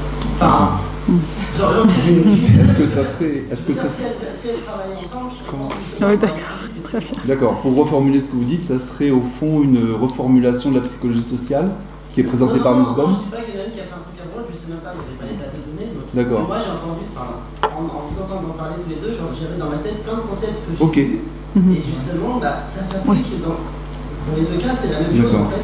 Du coup, je me dis que ça pourrait être intéressant. Je ne sais pas si ça se fait. Bien sûr. On m'a jamais parlé de chapeau, justement parce que c'est la clé, en quelque sorte. Et c'est pour ça que je suis venu en fait. On va une autre approche et je vois qu'en fait c'est la même dans un sens. Différent, mais la même. Alors, qu'est-ce qui est commun et qu'est-ce qui finalement est spécifique de Nussbaum? Oui, vous posez là une question évidemment délicate, qui est la question du cloisonnement des disciplines. Et ces cloisonnements disciplinaires, ils sont construits historiquement parce qu'il fallait bien trouver des méthodes de transmission de savoir. Et quand on pose la question de comment peut-on soigner la société, on voit bien qu'on ne peut pas y répondre en disant le point de vue du politiste, le point de vue de l'économiste, le point de vue du philosophe ou autre, parce que ça, ce sont des réponses ou des points de vue qui sont forcément partiaux, et que l'approche elle est forcément nécessairement globale. Donc que vous trouviez ça en psychologie sociale, c'est pas étonnant. D'abord parce que les psychologues purs et durs vous diront que la psychologie sociale c'est de la sociologie déguisée. Mais ça c'est, je ne suis pas du tout psychologue ni sociologue. Mais blague à part. Si je reprends un exemple peut-être plus concret qu'on est amené à travailler dans la chaire Valeurs du soin, donc que je co-dirige, nous on essaye de travailler sur ce qui a de la valeur dans la relation, en particulier dans le monde de la santé. Pour essayer d'appréhender ça, vous pouvez faire une approche extrêmement classique, poser des questionnaires qu'on apprend à poser dès la première ou la deuxième année de psycho, de socio ou de gestion, qui sont des entretiens centrés sur les activités. En gros, qu'est-ce que vous avez fait, qu'est-ce qu'on vous a pas fait, et puis qu'est-ce que vous aimez. Alors, parfois ça dérive un peu côté psycho-marketing, qu'est-ce que vous aimez, qu'est-ce que vous n'aimez pas, combien vous êtes prêt à payer, truc un peu qui évidemment d'un point de vue méthodologique ne tiennent pas toujours la route. Et puis vous avez certains psychologues sociaux qui justement se sont intéressés à cette manière de qualifier la relation dans le discours en particulier. Et nous avons, dans le cadre de la chaire, travaillé avec des psychologues sociaux de l'Université de Lausanne, c'était pas Lyon 2, pour essayer justement de se dire que, dans le fond, pour appréhender cette qualité relationnelle, les outils classiques du discours ne suffisent pas. que vous êtes obligé de remettre en perspective d'abord l'histoire et le contexte de la personne. Donc, d'où parle-t-elle? Qu'a-t-elle vécu? Qu'est-ce qui fait sens pour elle à partir de là? Et dans un deuxième temps, qu'est-ce qui fait sens en termes de projet à venir? Et que la question de la qualité, de la valeur de la relation, vous ne pouvez l'appréhender que dans cette perspective-là. Et vous voyez qu'effectivement, dans cette approche, on n'est pas loin de l'approche de Nussbaum. Simplement, on va être dans une approche peut-être un petit peu plus outillée, un petit peu plus parfois quantitative. Nussbaum reste philosophe. Mais ça prouve bien que les questions qui sont posées aussi bien par le philosophe, le psychosociologue ou l'économiste sont des questions de notre temps. Cécile, est-ce que l'approche de Nussbaum n'aurait pas un caractère aussi plus politique au sens noble du terme, puisqu'elle s'intéresse quand même à la justice sociale? Est-ce que ça serait ça la spécificité? Alors en fait, je suis pas sûre parce que c'est une philosophe qui est aussi juriste, qui a aussi beaucoup travaillé sur les émotions, sur la littérature. Je pense qu'elle a une approche assez interdisciplinaire et que la partie politique, c'est une facette de son œuvre. Et donc je rejoins tout à fait ce que vous dites sur le fait qu'effectivement, il y a beaucoup de liens entre la réflexion en psychologie et la réflexion qu'elle peut mener, elle, en philosophie. Et elle défend tout à fait ces liens-là. Et au contraire, elle va inviter les économistes à lire de la psychologie pour arrêter de faire des raccourcis caricaturaux sur les comportements humains. Donc elle est tout à fait dans cette approche. Et je pense que la richesse de l'approche des capacités, c'est aussi que depuis 30 ou 40 ans, c'est une approche où se côtoient des économistes, des psychologues, des philosophes, des anthropologues, des gens et aussi des praticiens, pas seulement des gens qui font de la théorie, mais des gens qui vont sur le terrain pour évaluer les capacités, pour réfléchir aux capacités individuelles, aux capacités collectives. Et c'est cette approche interdisciplinaire qui permet le débat. Donc, autrement dit, l'approche de Nussbaum amplifierait et permettrait plus facilement l'interdisciplinarité?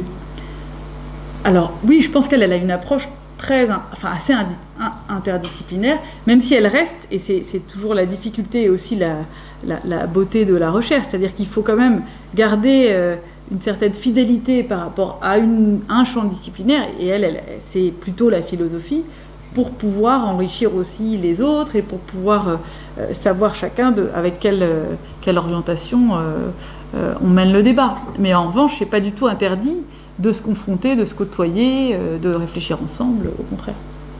Et c'est l'émergence de ces 10 capacités qui permettent ça, parce que du coup, de la philosophie, elle n'allait pas rester seulement à des réflexions philosophiques générales, puisque ça concerne la vie, la bonne vie, comme vous dites. Oui, oui, tout à fait. Aller jusqu'au bout, finalement, de ce qu'on peut penser les philosophes sur la bonne vie, sur les vertus dont vous parliez. C'est un caractère très concret. Oui. C'est parce que c'est aussi un peu anthropologique, sa façon de réfléchir. Et elle utilise aussi le récit, pas au sens de la fiction, mais elle utilise aussi d'autres procédés qui sont plutôt empruntés à la littérature et qui ne sont pas forcément tout à fait courants dans des ouvrages de philosophie. Donc, en ce sens, elle est assez interdisciplinaire. D'autres interventions, questions? C'est vrai que je vais peut-être commencer par intervenir sur le truc, c'est-à-dire de soigner la société, le titre. Je vais d'abord proposer une interrogation, c'est est-ce que dissuader, parce que améliorer, ça serait peut-être commencer à émettre une critique sur la statut actuelle de la société. Je m'interroge parce que je trouve ça extrêmement, anthropocentrique comme approche. Une société, c'est pas quelque chose, même si on peut dire qu'il y a eu une mort. Dans l'approche que j'ai en lisant la question, qui fait que je suis devenu un peu sûr. Pour moi, la société, surtout maintenant en 2019, c'est la société humaine, donc c'est en fait la société humaine sur la Terre, en fait. Parce qu'on peut effectivement penser à la société française ou tamoule, mais à un moment, elles sont à peu près toutes dépendantes les unes des autres. Et à partir de là, on ne peut pas envisager une amélioration ou un soin de la société quelle qu'elle soit sans la penser dans son intégralité. Alors, effectivement, c'est tout de suite rien qu'en me disant, j'ai le vertige, hein, parce que c'est quand même. La société française, c'est quand même une étape, donc la société humaine, on est d'accord que c'est compliqué. Mais déjà, je me posais vraiment la question par rapport à ça, c'est-à-dire que est-ce que maintenant, 2019 en France, moi j'ai très mono, donc je sais plus laxiste, je ne sais quoi, mais en tout cas, pourquoi soigner et pas améliorer, je m'interroge. Pourquoi soigner et pas améliorer? Pourquoi?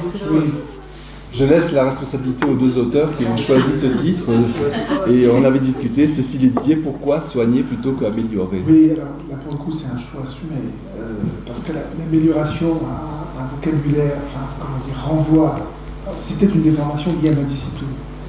Quand on parle d'amélioration en management, c'est toujours une forme d'amélioration de pratique et on améliore à la marge. C'est-à-dire que l'amélioration c'est finalement faire mieux dans ce que je sais faire, mais pas plus. Voilà. J'améliore ma performance. On associe souvent ce mot-là.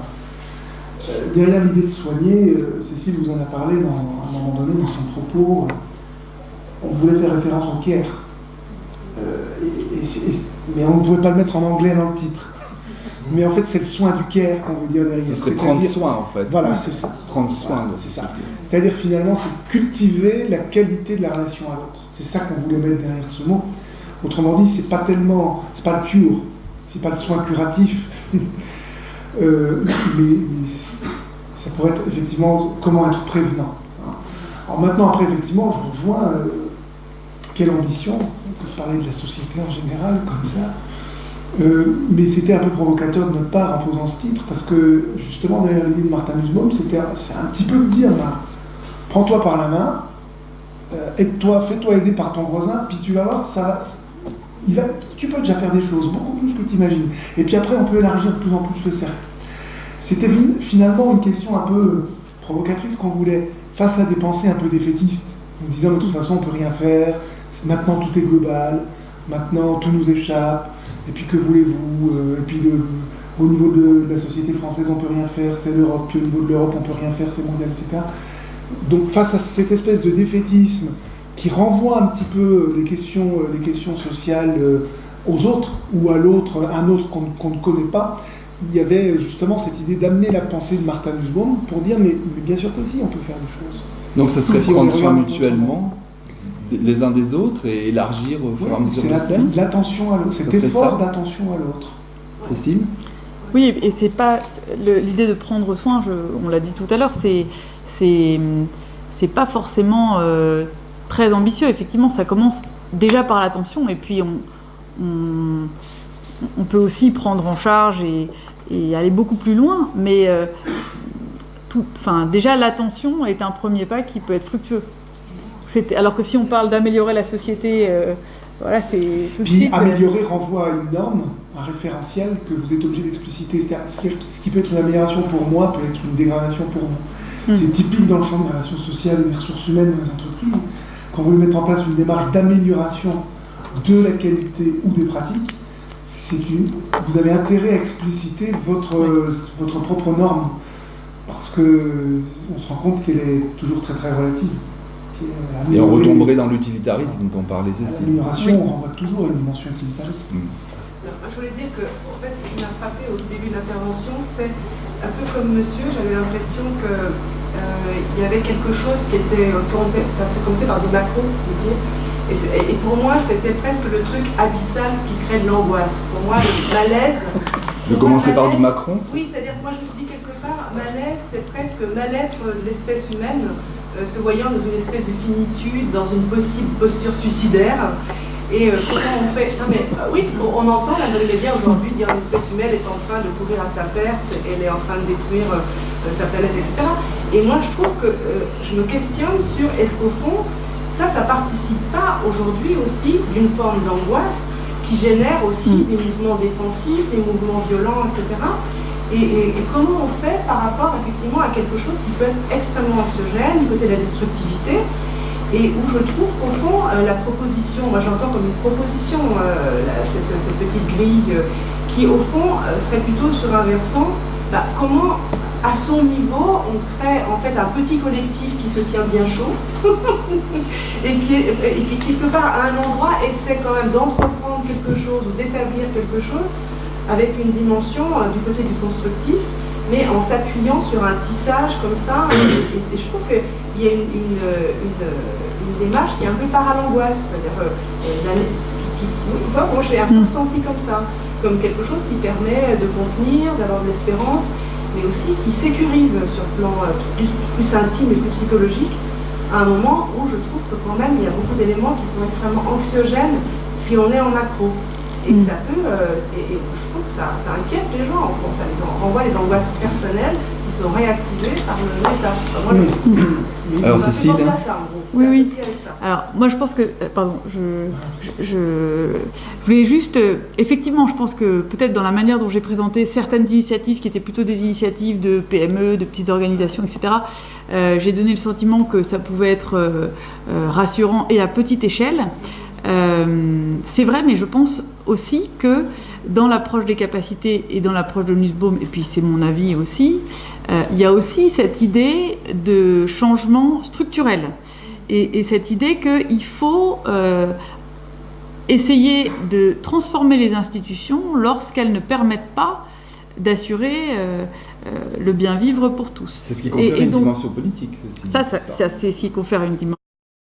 Et on peut très bien imaginer d'utiliser ce cadre des capacités pour défendre aussi une responsabilité des entreprises qui soit plus contrainte et un droit contraignant vis-à-vis de certaines pratiques destructives des ressources, de la survie de l'humanité. Enfin, on peut tout à fait utiliser cette approche comme une approche évaluative des bonnes ou des mauvaises pratiques, et ça à toutes les échelles. Simplement, quand c'est à grande échelle, c'est plus compliqué et ça prend plus de temps et ça nécessite un tel changement de paradigme par rapport au paradigme utilitariste gestionnaire dans lequel on est, que c'est pas forcément ce qu'on va lancer en premier ou seul. Je pense que c'est important aussi qu'il y ait une prise de conscience à l'échelle individuelle et à l'échelle du petit groupe pour aussi expérimenter et voir que le pouvoir d'agir, c'est pas une blague, mais ça veut pas dire qu'il faut se limiter non plus à une toute petite échelle rassurante sans...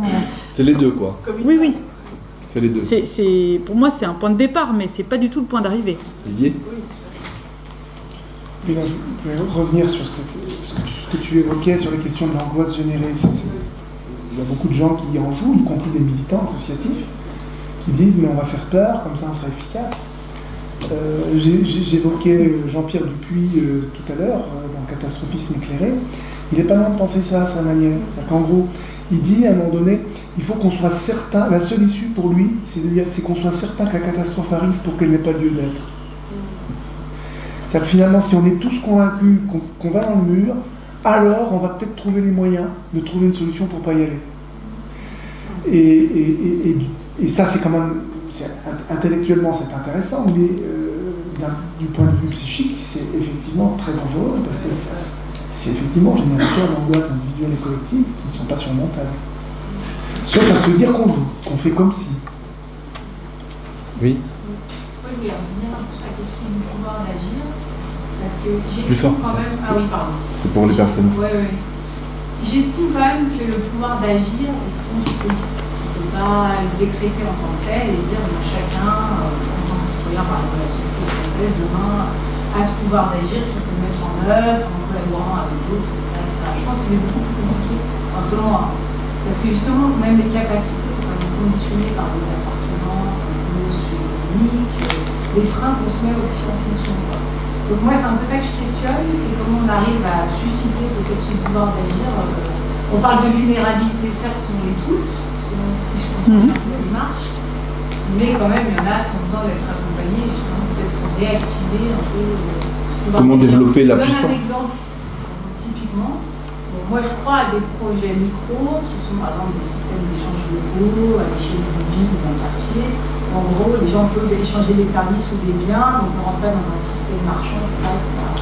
Sauf que je m'engage dans ce type de projet. Après, je constate sincèrement qu'en général, on est dans un ventre-soi et que je vois quand même des gens qui me ressemblent beaucoup, qui sont issus de certains milieux socio-économiques, Alors que nous, le projet a été pensé pour être ouvert sur l'ensemble de tous les quartiers de la ville. Moi, je ne vois pas l'effet. C'est-à-dire là, c'est des gens du centre-ville, qui a de moyens et qui a de supérieur. Finalement, l'ouverture qu'on souhaitait dans le démarrage n'y est pas. C'est ça que je questionne en fait derrière ce genre de démarche, c'est que ça puisse aller au-delà du micro, parfois, de l'entre-soi.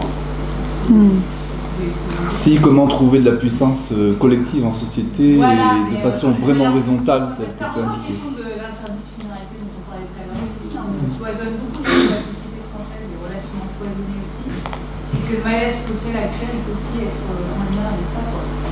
Voilà, c'est un peu... Qui veut répondre? Est-ce que ça permet de... Est-ce que Martin Nussbaum a constaté en Chine que les capacités... Enfin, en Chine, en Inde, les capacités permettaient de faire se rencontrer des castes entre elles. C'est un peu ça. Oui, Oui, c'est un peu ça, oui. De toute façon. Mais je pense que c'est tout à fait... Enfin, cette idée que chacun doit pouvoir exprimer sa voix pour dire ce qu'elle souhaite, ça peut aussi s'appliquer de façon plus concrète. Si on imagine, je reprends l'exemple des entreprises et de la stratégie des entreprises, si on ouvre le conseil d'administration des entreprises à des associations de la société civile qui représentent des intérêts directement impactés par l'activité de l'entreprise, ou si on si on ouvre aux salariés, si on fait entrer des voix différentes, on peut imaginer que à travers cette expression plus partagée, plus démocratique, on arrive à un consensus plus juste. En fait, c'est cette idée-là. Mais à l'origine, il y a bien un pouvoir, c'est-à-dire celui ou celle Oui. qui fera entrer cela. Bien Donc, sûr, une bien prise sûr. de conscience de ceux ou celles qui ont un certain pouvoir. Tout à fait. Et là-dessus, alors là, je ne parle pas de l'approche des capacités, mais peut-être plus de l'approche simplement de Nussbaum. C'est vrai que, là encore, je parle sous le contrôle des autres experts, mais cette question des rapports de force et de qui fait entrer qui dans le chapitre pour exprimer ses intérêts et sa voix, c'est une question qu'elle ne traite pas suffisamment. Mais C'est une critique qu'on pourrait C'est une faire, critique du qu'on coup. peut lui faire et qu'on lui fait d'ailleurs.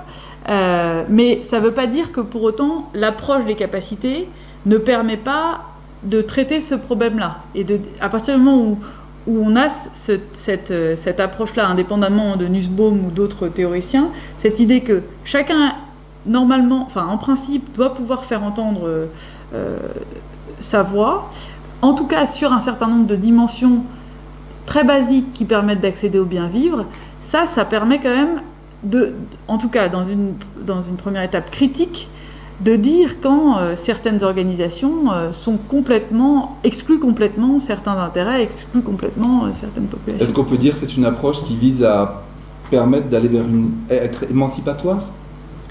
Oui, je On peut pense. dire ça? Après, concrètement, comment on fait pour sortir de l'entre-soi, C'est la question pour du ouvrir, début. etc. C'était la question du début. Parce que c'est lié quand même à s'autoriser à prendre la parole déjà. Et c'est pas tout dans tous les milieux sociaux Bien sûr. qu'on a cet accès-là. Donc c'est-à-dire qu'il faut déjà favoriser ça de manière plus large.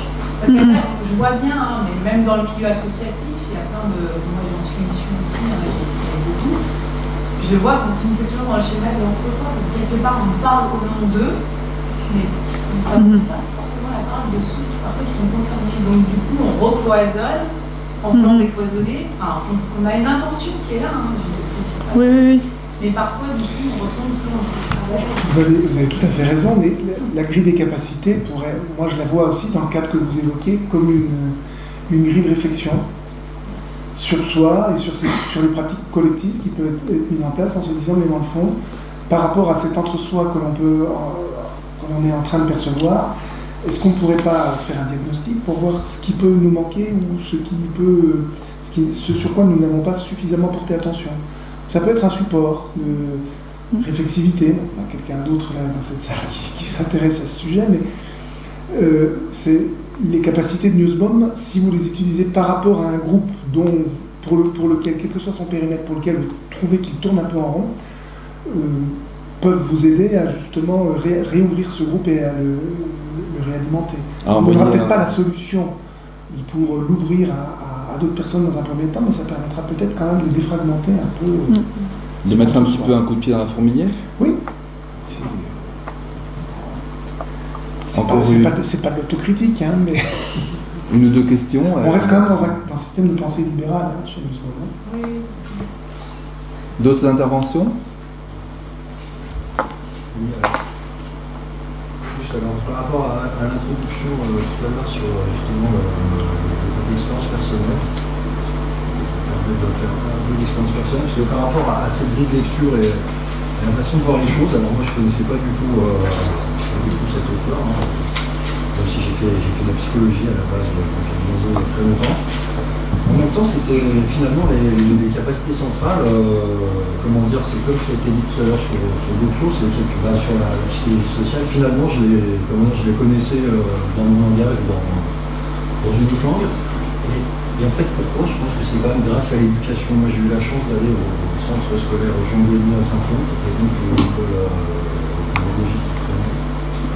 En fait, on a fait des coopératives à 7 ans, des choses comme ça, donc des journaux. Et finalement, c'est ce qui m'a permis, en tant que bien que fils d'ouvrier de Jean Modeste qui habitait au Minguet, d'être conseiller communautaire au Grand Lyon dernier mandat, et d'aller finalement d'un groupe à l'autre.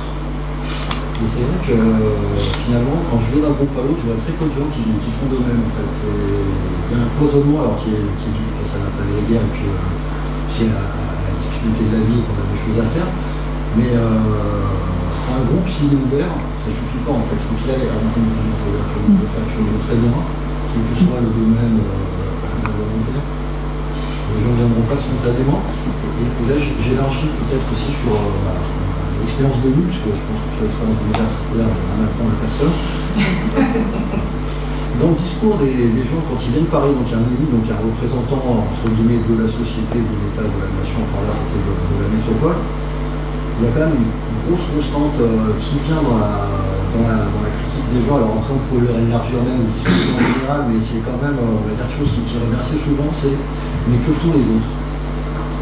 C'est-à-dire que souvent les gens viennent simuler des dysfonctionnements, des souffrances, des choses qui ne vont pas. Parfois ils ont des pistes, mais c'est assez rare, si ça ne les concerne pas directement, et leur questionnement, leur attente, c'est que les autres interviennent. Et ça j'ai pu voir, donc j'ai fait longtemps de politique, au fil du temps ce côté, ça m'emmène d'utiliser ce terme, mais de client en fait, finalement, de consommateur en fait, du citoyen. Et ça marche, comment ça s'appelle dans la politique, mais ça marche aussi, je suis intervenu dans plein d'écoles où au niveau des parents c'est pareil, c'est-à-dire qu'on a vraiment ce côté clientéliste, c'est-à-dire que les gens pensent, enfin les gens, je suis désolé d'utiliser ça, mais moi le premier, je vous rassure, que pour un certain nombre de choses, il y a des personnes qui sont légitimes à agir, que ce soit par leur statut, leur élection, je ne sais pas, et on attend d'autres qui le fassent à notre place. Et en fait, je pense que c'est une erreur, parce que effectivement, si on attend, c'est une des raisons pour lesquelles j'ai fait de la politique, parce que je ne veux pas, j'attendais des choses dans les problèmes politiques, ils ne venaient pas, je tentais de les faire moi-même, hein, je pense qu'il faut le faire. Mais en même temps, je suis à peu près sûr que si j'étais allé dans une école normale, j'aurais pas eu cette impression de pouvoir justement dépasser certaines limites ou certains cadres. Et je pense que globalement, c'est le ressenti de beaucoup de gens.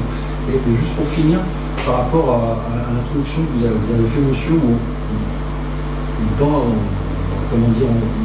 et sur l'introduction du début, j'avais une note, par rapport au malaise social en fait, qui était évoqué au début, ou à la contestation, qui m'a fait penser, je pense que c'était derrière la réaction des Gilets jaunes à d'autres personnes par rapport à la société. Alors, il me semble quand même que, et l'impression que j'ai, pour avoir été des deux côtés, on va dire, de la barrière de la société en tant que responsable ou pas, c'est qu'à un moment, il y a quand même, un discours, alors je vais prendre un terme psychologique, un peu en double bind, c'est-à-dire qu'il y a vraiment la théorie et la pratique. Et finalement, il y a quelque chose de paradoxal dans notre société, où par exemple, nous sommes la France, patrie des droits de l'homme. En même temps, je peux facilement trouver un certain nombre d'exemples ce qui se passe en France où finalement le terme de patrie des droits de l'homme est totalement antithétique. Et en portant à la fois ses valeurs et en étant à la fois français, finalement je suis porteur de ce paradoxe. Et je pense que le malaise de beaucoup de gens par rapport à la société, quelle que soit la société où ils sont, il est aussi sur ce décalage, pour rester gentil, entre la théorie et la pratique, ce qui est annoncé et ce qui est fait. Et qu'à un moment, c'est aussi, je pense, paralysant, mais aussi déprimant pour beaucoup d'individus qui font que finalement c'est peut-être la raison pour laquelle beaucoup de gens en sont maintenant à être passifs et à attendre en se disant mais que font les autres doivent faire quelque chose, même si parfois il y a le sous-entendu de quand il y en aura plein j'irai aussi. En même temps il y a quand même voilà, souvent cette pensée qui revient et je pense que là c'est la dépersonnalisation tout à l'heure. D'accord. Et vous qui avez témoignez pour nous et qui vous êtes engagé, au fond, maintenant que vous avez cette grille de lecture des 10 capacités, vous, comme le proposait Didier, est-ce que vous avez mobilisé un certain nombre de ces capacités et, alors, c'est la question que je me pose finalement, et est-ce que ça a permis... voilà, parce que Madame parlait tout à l'heure au fond d'affiliation, une des capacités architectoniques, c'est-à-dire de socle, hein, si je comprends bien. Et voilà, c'est intéressant, hein, je ne veux pas vous...